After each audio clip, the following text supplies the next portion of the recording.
Thank you, Bhushan sir. So as we have heard, this economy, share markets, interest rates will continue to have their cycles. जैसे अभी हमें एक मंदी के is called और correction which I may say it. तो उसके लिए किसी ने बड़ा अच्छा लिखा है कि परिंदे शुक्रगुजार हैं पतझड़ के भी दोस्तों. परिंदे शुक्रगुजार हैं पतझड़ के भी दोस्तों, तिनके कहाँ से लाते अगर सदा बहार रहती. So basically what I mean to say कि ये जो पतझड़ है और ये करेक्शंस है शेयर मार्केट और इसमें वो they are part of the process and how you can otherwise how you can buy this stocks और म्यूचुअल फंड्स और anything at a lower price. I mean ये नहीं होंगे तो उसमें कुछ बचेगा नहीं if it's only one way. So these are all things which we should adapt. So the only thing which I think the best way to deal with it is that we should be adapting this volatility. And whether while adapting this, whether you need any hand holding or not, that is what the topic of the next speaker is. So before he takes the dais, I will now request Mr. Dhaval Chitre, Director of Pifaa, to please introduce our next speaker, Mr. K.R. Hariharan.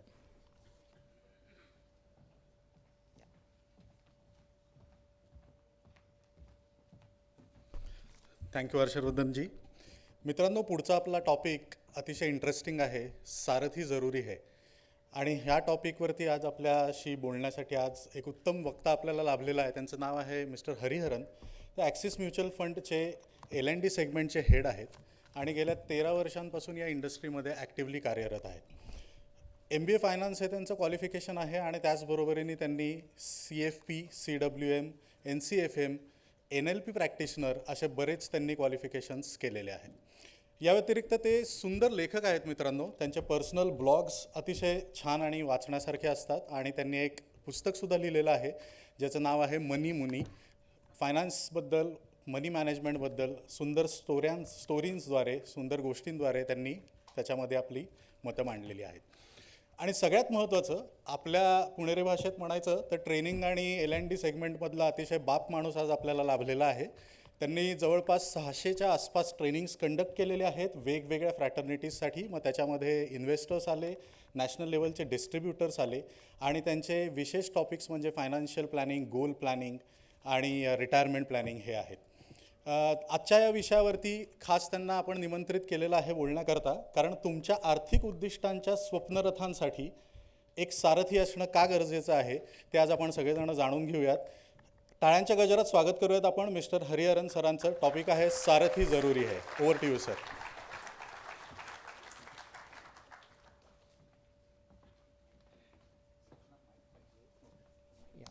Let's welcome Mr. Hariharan. He needs that mic over it. Yeah, this is the. How does it go in this one? Yeah.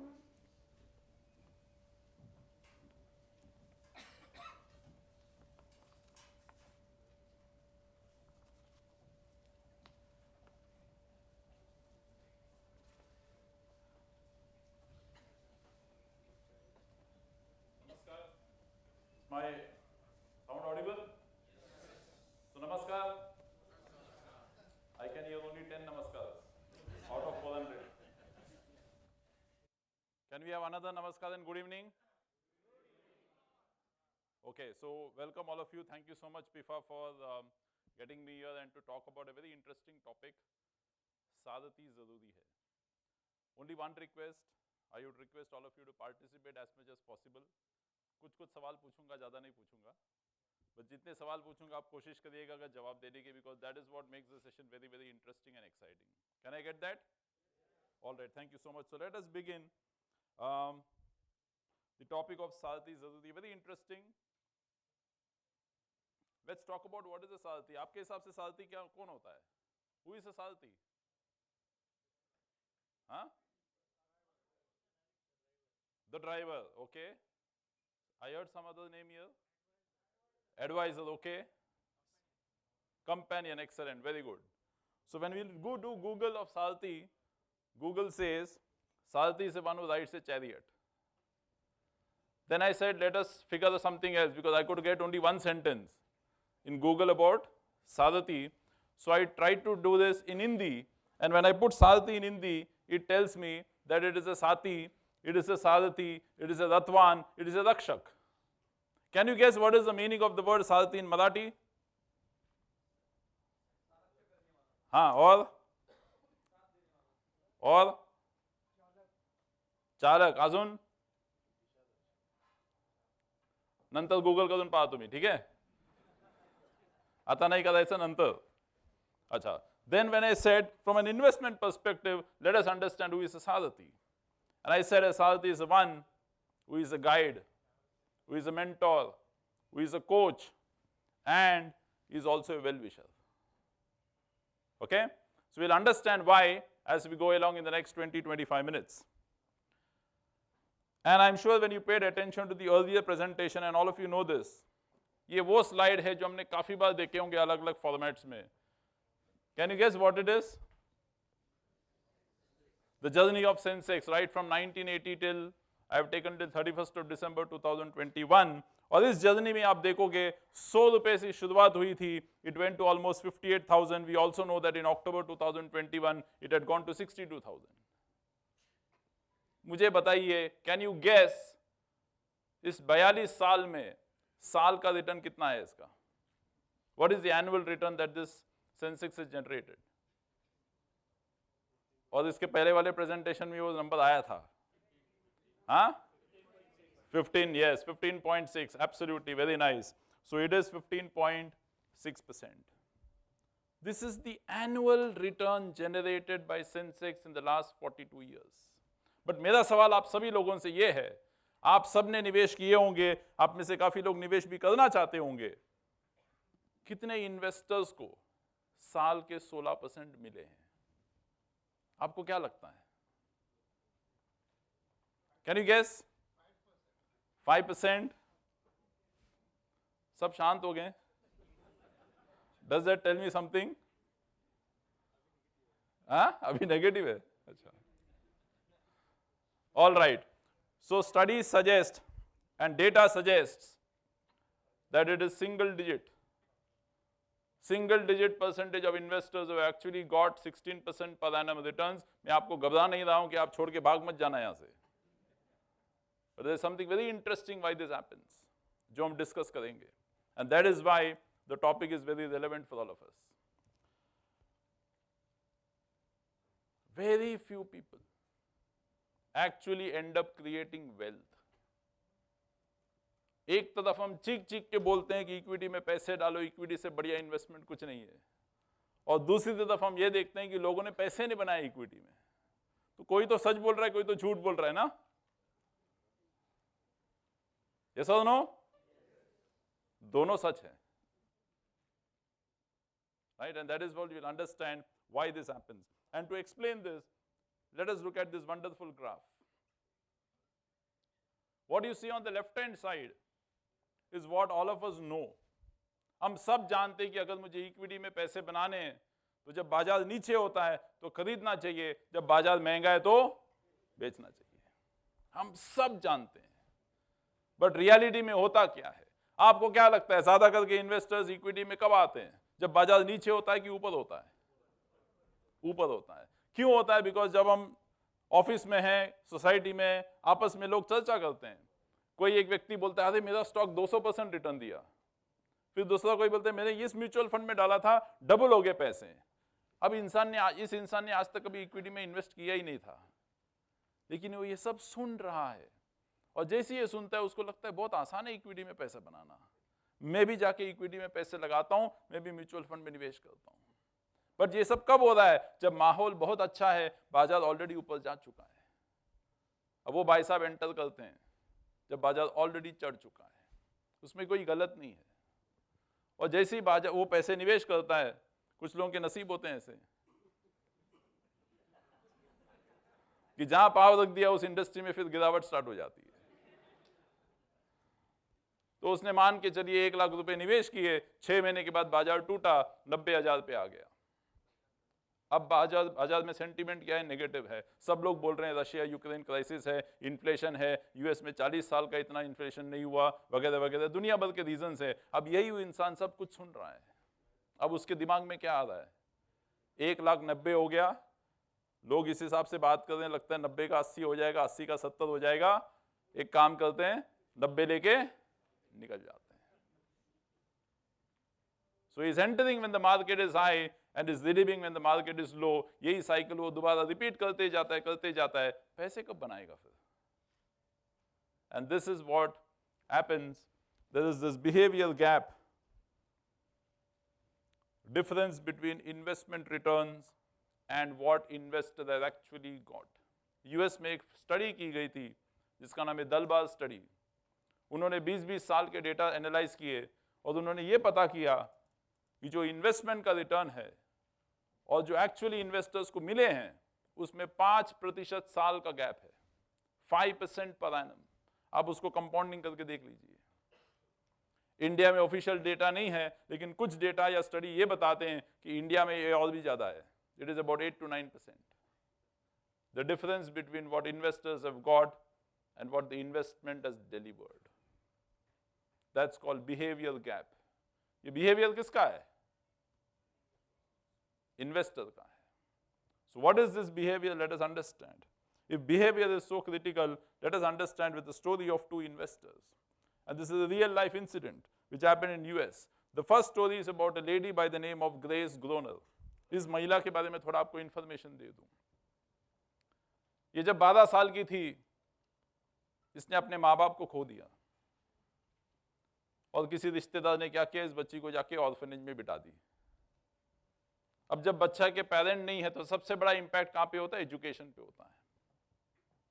ये बेचारी पढ़ नहीं पाई, बहुत मुश्किल से 10वीं कक्षा पास की और अकेली थी, तो जॉब ढूंढना था, पैसे कहां से कमाती? तो जॉब ढूंढना स्टार्ट किया। मेहनत के बाद एक जॉब मिला एबट लैबोरेटरीज में। काम क्या था? स्टेनोग्राफर।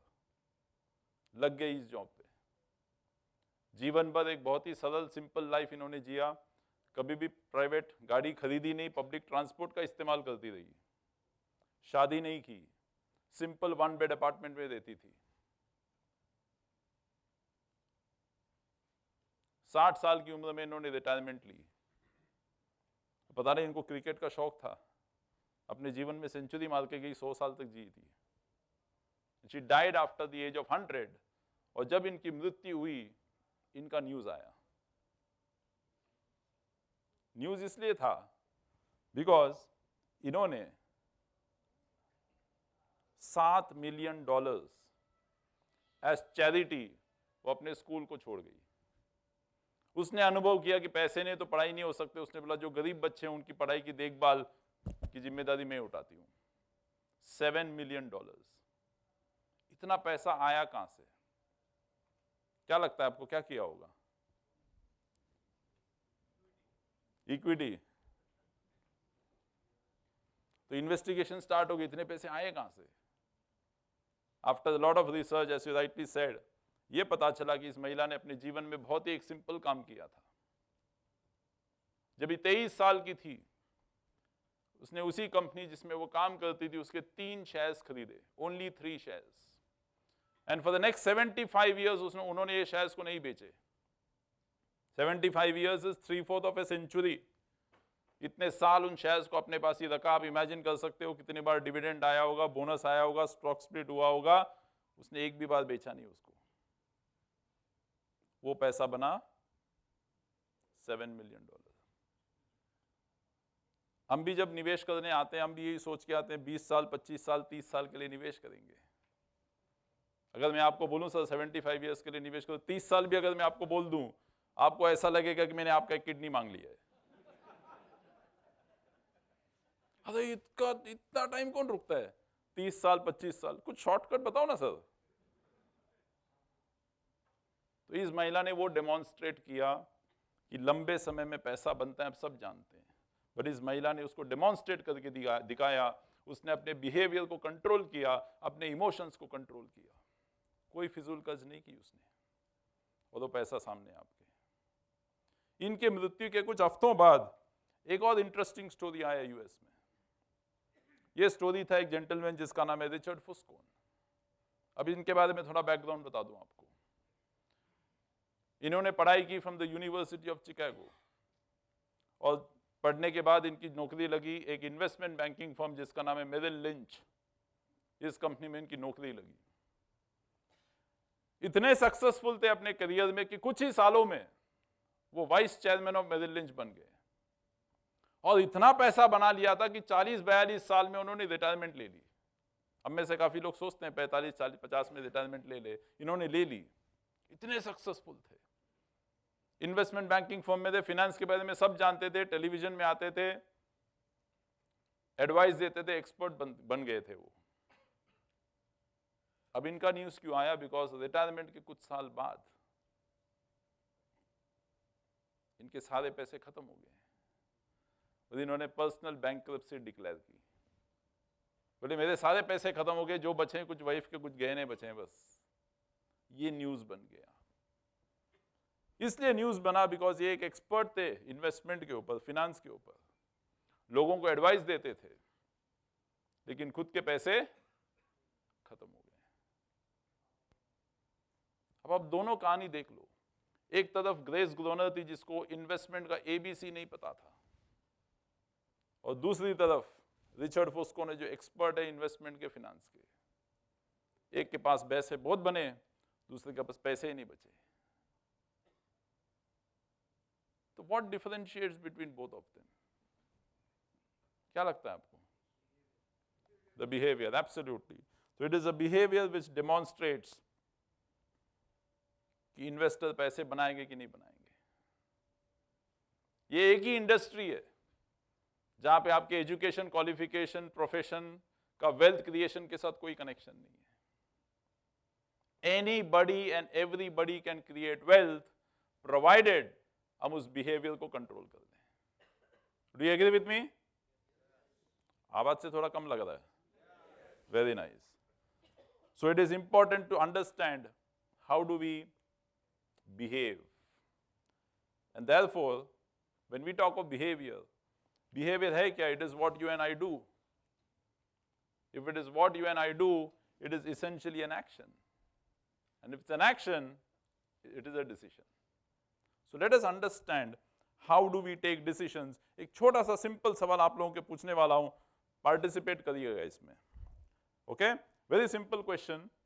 अगर मैं आज आपको 100 रुपए दूं या मैं बोलूं कि अगले शुक्रवार को वापस मिलते हैं पुणे में, और उस वक्त मैं आपको 101 रुपए दूं, आप क्या लोगे? 100 और 101? Quickly 100? How many of you 100? Can you quickly raise your hands? How many 101? Others are still waiting. Sir आप ही बता दो। ठीक है, but I see majority of hands raised for 100। आप मुझे इसका आंसर लास्ट में पूछना कि कौन सा सही है, ठीक है? बट आप आगे समझ लेना, शायद आपको आंसर मिल जाएगा कि क्या होना चाहिए था। I will not tell the answer right now, but we will evaluate what should be the right answer, right? So let's understand. और should I tell the answer now? No? Now?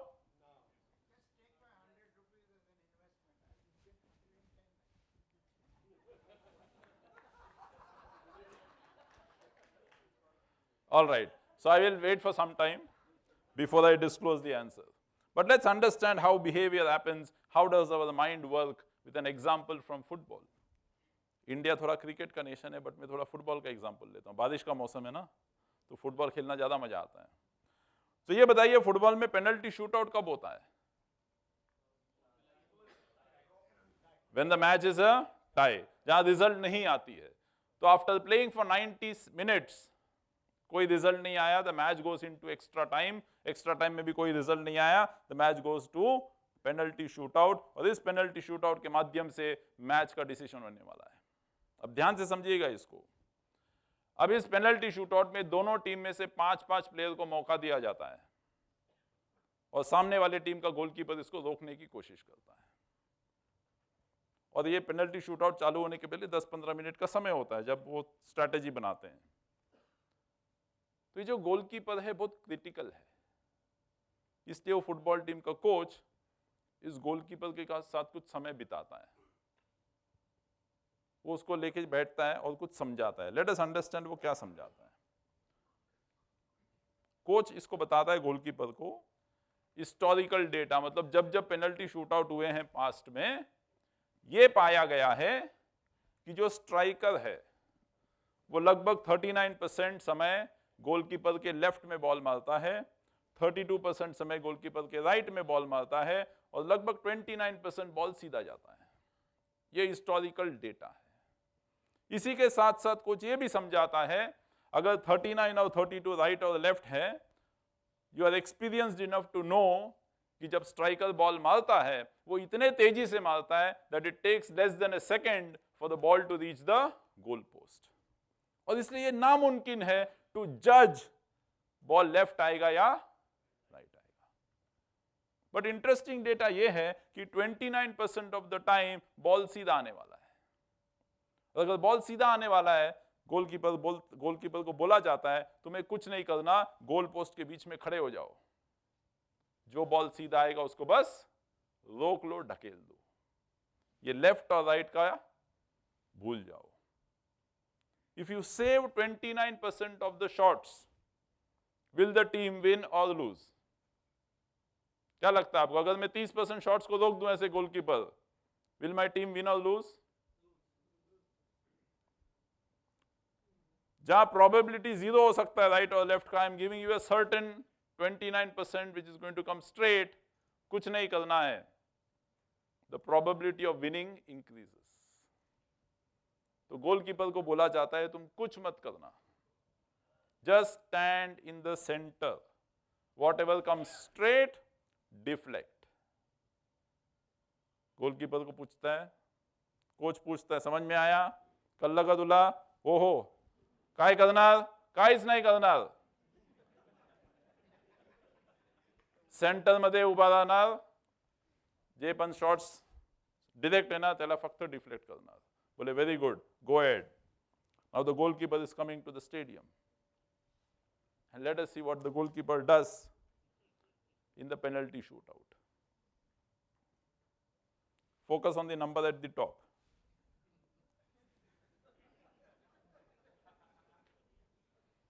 He was told not to do anything, but what is he doing? 94% of the time he is doing left, right, and only 6% is standing in the center. One question to all of you. What do you think is the reason why the goalkeeper changed his decision? Why did the goalkeeper change his mind? ऐसा 5 minute में क्या हो गया उस goalkeeper के साथ कि उसने अपना डिसीजन ही बदल दिया? Action, what else? Pressure of winning, okay. Uncertain, yes. Fear of losing. Impatient. हाँ, दिखाना है मैं कुछ कर रहा हूं. Distraction, okay. Somebody from the back?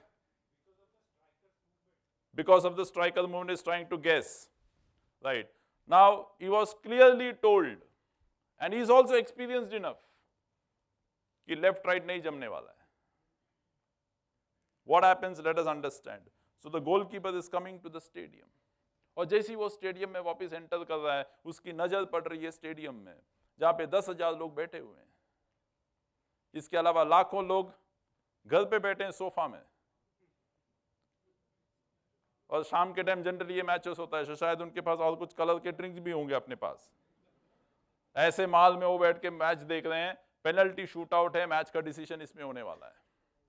अब उसके दिमाग में आता है कि अगर मैं वो करूं जो मुझे गोलकीपर ने समझाया, क्या समझाया कि बच कुछ भी मत करना. उसके दिमाग में आता है कि अगर मैं बीच में खड़े रहूं और पहला शॉट मेरे लेफ्ट से चला जाए नेट के अंदर, दूसरा शॉट मेरे राइट से चला जाए नेट के अंदर, जो लोग बैठे हैं उनको साफ साफ दिखाई देगा कि गोलकीपर कुछ नहीं कर रहा. पैसे खाए होंगे इसने. अब सोचो गोलकीपर के दिमाग में, इंडिया का गोलकीपर, उसको डर है कि मैं घर पे जाऊंगा कि नहीं आज. So he says, forget the data. Forget the historical data. I will do what I want to do. मैं लेफ्ट और राइट करके देख लेता हूं. अगर लग गया बॉल तो ठीक है, नहीं लगा तो फिर भी जो लोग देख रहे हैं उनको लगेगा कि मैंने मेहनत की कोशिश की. That is important for me. अब इसका इन्वेस्टमेंट के साथ क्या कनेक्शन है? हम जब SIP स्टार्ट करते हैं, आप में से कितने लोगों ने SIP स्टार्ट किया है? Very nice. आप लोगों के फॉर्म जब फिल किया गया होगा तो आप सब ने बोला होगा परपेचुअल SIP पे टिक लगा दो। परपेचुअल का मतलब लाइफ लॉन्ग, ठीक है? तो आप भी ग्रोस ग्रोनर की तरह बनना चाहते थे, 75, 80, 90 साल तक आप इन्वेस्टमेंट करना चाहते थे। आपने भी बोला कोई चिंता नहीं सर, लगाओ 20-25 साल का SIP। और जैसे ही आपने लगाया 6 महीने के बाद बाजार टूटा। अब आप भी बाजार में आ गए हो, आप मैदान में आ गए हो, और जैसे भी आपने मैदान में आए आपने देखा कि ये मैदान तो वो नहीं है जो हमको बताया गया था। आपको भी वही गोलकीपर की तरफ लगता है कि मुझे डर लगता है, द फियर, द प्रेशर, और आप बोलते हो यहां से खिसक लेते हैं। Exactly the behavior that the goalkeeper demonstrated. Right? Let's go ahead and see. So, what it means, if you look at whatever I have told so far, whether it is the story of Grace Groner, Richard Foscone, or the goalkeeper example, everything boils down to the fact that all of us are human beings, and as human beings, we are all emotional in nature. Do you agree with me? Or are you logical? Are you logical? Are you emotional? तो एक question पूछता हूं, अभी समझ में आ जाएगा emotional है कि लॉजिकल है।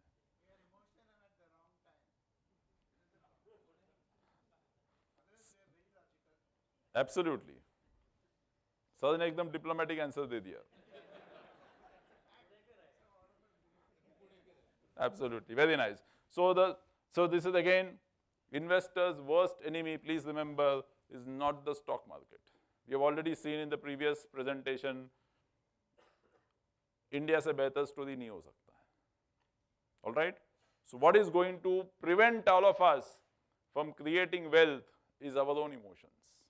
Okay, so let's take a very simple example. Can we control our emotions? I'm going to give you a situation. The situation is, let's assume आपने दो तरीके के इन्वेस्टमेंट किए थे और दोनों एक ही एसेट क्लास में हैं. So there's an investment A and there's an investment B. Investment A में आपने 5 लाख रुपए निवेश किए थे, उसकी आज की वैल्यू है 7 लाख. और एक और उसी समय में आपने दूसरा एक इन्वेस्टमेंट स्टार्ट किया था उसी एसेट क्लास में, उसमें आपने 10 लाख रुपए निवेश किए थे, उसकी भी वैल्यू आज 7 लाख है. आज आपको 7 लाख की जरूरत है, आप इन दोनों में से कौन से इन्वेस्टमेंट को तोड़ोगे? So how many of you say A? Can you quickly raise your hand? Okay, let me have a look. अच्छे से उठाइए जरा.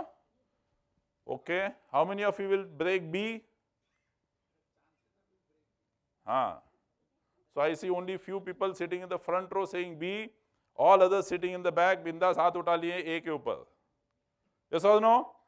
Now let us understand both the situations. Investment A is where you invested 5, it has become 7, you have made a profit. Yes or no? Investment B, you invested 10, it has become 7, there is a loss. आपको पैसों की जरूरत है, आपने क्या किया? जो profit है उसमें से निकाल दिया. तो जो क्रिकेटर है अच्छा खेल रहा है टीम में, उसको आपने निकाल के रख दिया,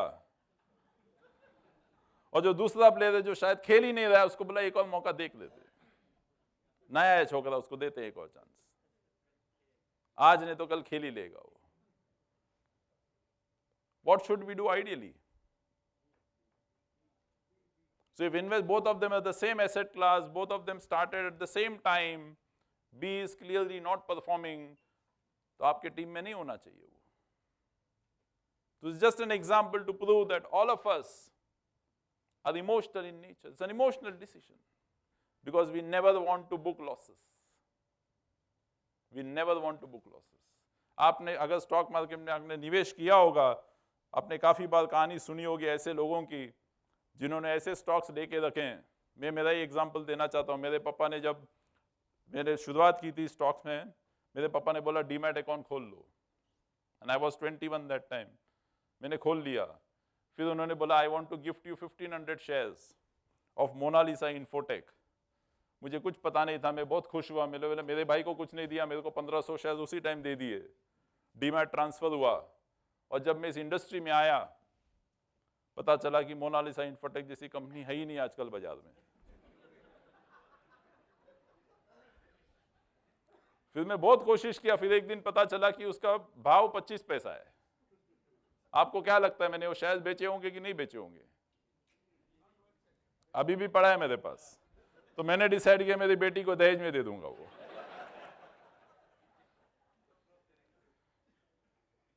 We never want to book losses. It's an emotional decision. So what I'm trying to say is that it is always emotions that play in our mind. Okay? And the fact is that we have no control on our emotions, especially when it comes to investing. I can give you so many such situations and I can ask you to respond, and you will find that most of the time we end up taking emotional choices in investments. We think we are logical, but we are emotional. And if we are emotional, and if those emotions will come in our way of creating wealth, how do I avoid those emotions? And that is why the topic said that you need a Sadhati. And that is where you need to take professional help. Let me quickly correlate this to something what all of us know. I'm sure all of us have seen the Mahabharata. And in the Mahabharata, you know that when the war was about to begin, Arjuna was full of passion, enthusiasm, energy, Josh. And in that Josh, he says to Krishna, take me to the center of the battlefield. मैं देखना चाहता हूं कि कौन कौन मेरे against में लड़ने आया है.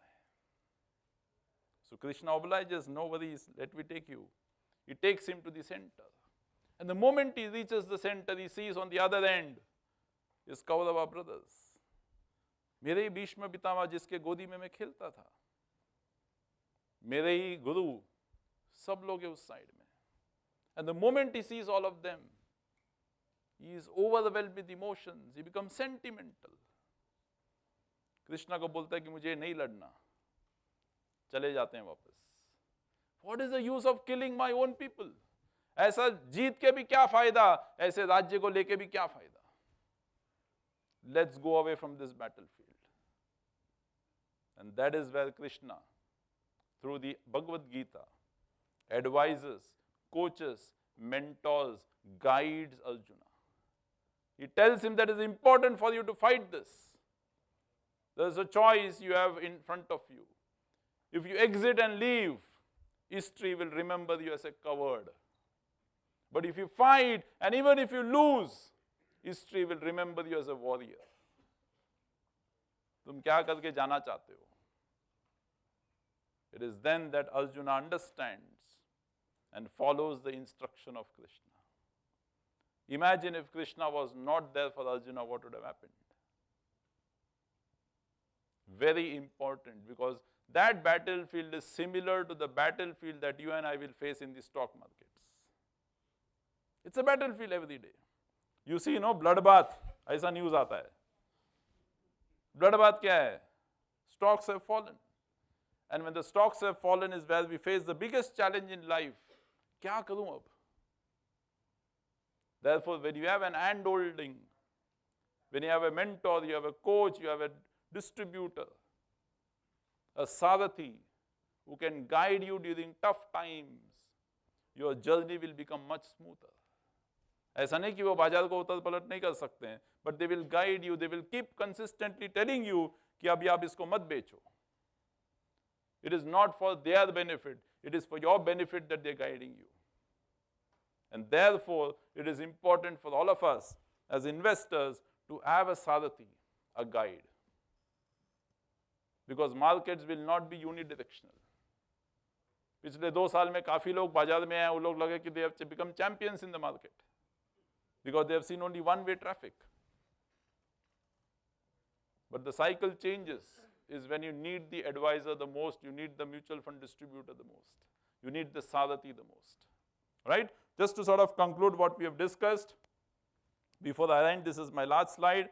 We said that we are all humans, and because we are humans, we are emotional beings. And because we are emotional beings, these emotions have a very big impact in investments. We have looked at multiple stories and examples.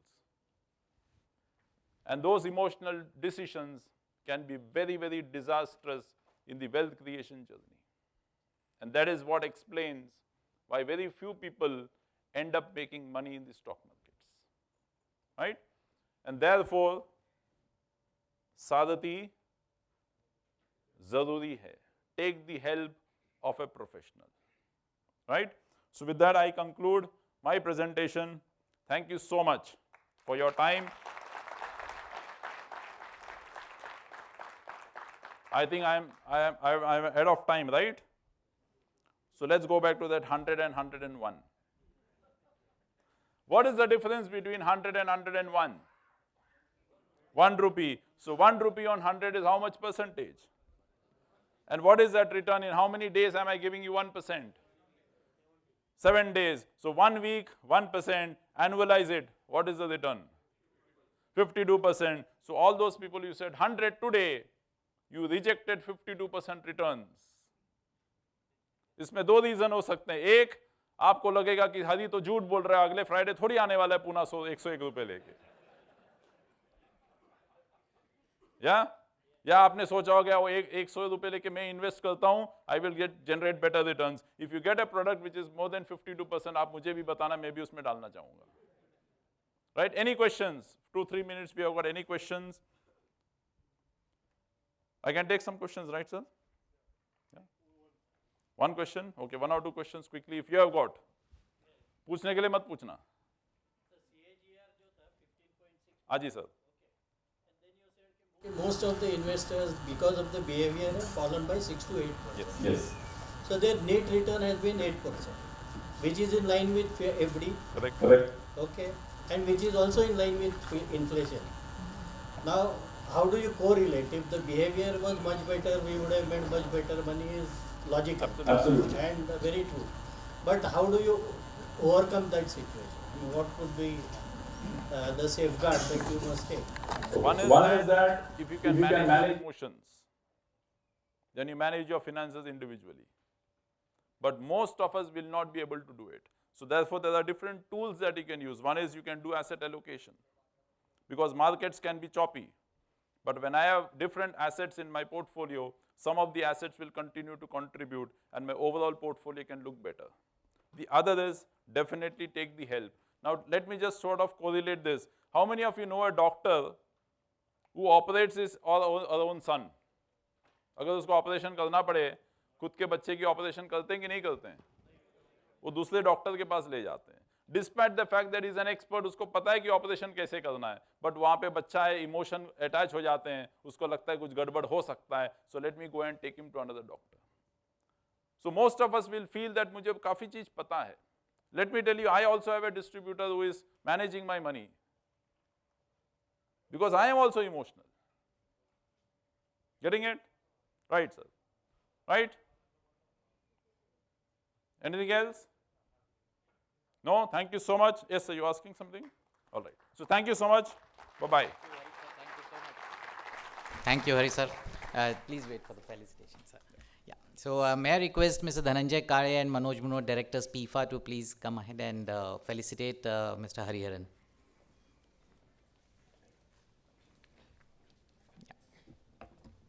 So wonderful presentation. So भावनाओं को control में रखना है, भावनाओं में बहना नहीं है. ह्या भावना तुमच्यापर्यंत पोहोचल्या असतील तर जोरात टाळ्या वाजवा.